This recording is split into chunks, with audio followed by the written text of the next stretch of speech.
علماء نے لکھا ہے کہ اللہ کی نعمتوں میں سب سے بڑی نعمت یہ ہے کہ اللہ تبارک و تعالی کسی کو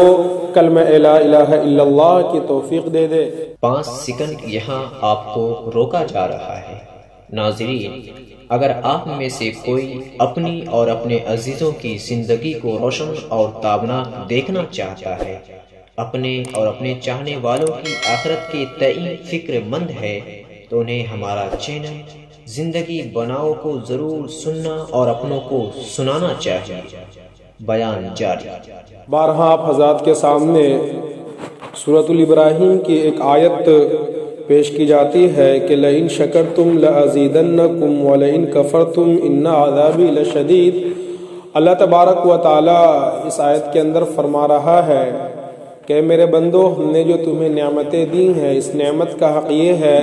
کہ اس نعمت کی جتنی شکر گزاری کرو گے لازیدنکم، ہم اسے افزو کر دیں گے، زیادہ کر دیں گے اور بڑھاتے چلے جائیں گے۔ اور آگے اللہ فرما رہا ہے وَلَئِن كَفَرْتُمْ، اگر نعمت کی ناشکری کرو گے، ناقدری کرو گے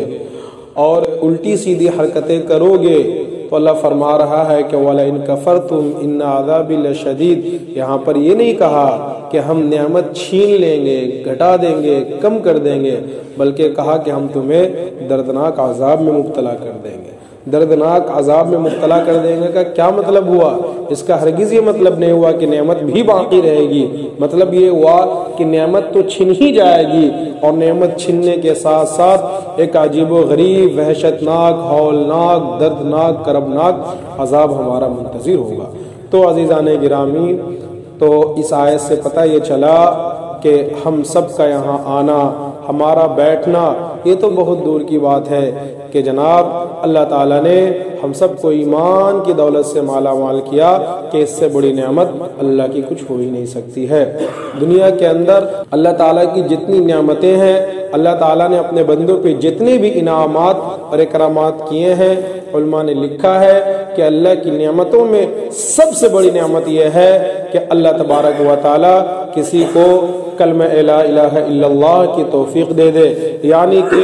ایمان اس کے اندر جاگزی ہو جائے اور پھر وہ اپنی پوری زندگی لا الہ الا اللہ کے مطابق گزارنے والا بن جائے، اور اب چاہے زندگی اس کی زندگی کے اندر آ جائے، اوامر الہیہ کو بجا لانے کا خوف کی طمع اس کے اندر آ جائے، اور نواہی الہیہ اللہ تبارک و تعالیٰ کے منہیات سے، منع کردہ چیزوں سے بچنے کی فکر اس کے اندر آ جائے۔ اگر یہ چیز ہمارے اندر ہے تو ہم دنیا میں بھی کامیاب ہے، فوز و فلاح ہے، اور آخرت میں بھی ہماری کامیابی ہے، اور آخرت میں بھی ہماری ترقی ہے، اور اللہ تبارک و تعالیٰ نے چاہا تو ہم نیک اور صلحاء، اتقیاء، ازکیاء، اصفیاء کے زمروں میں شامل ہوں گے۔ اور اگر کہیں ایسا نہ ہوا کہ ہم نے اپنی زندگی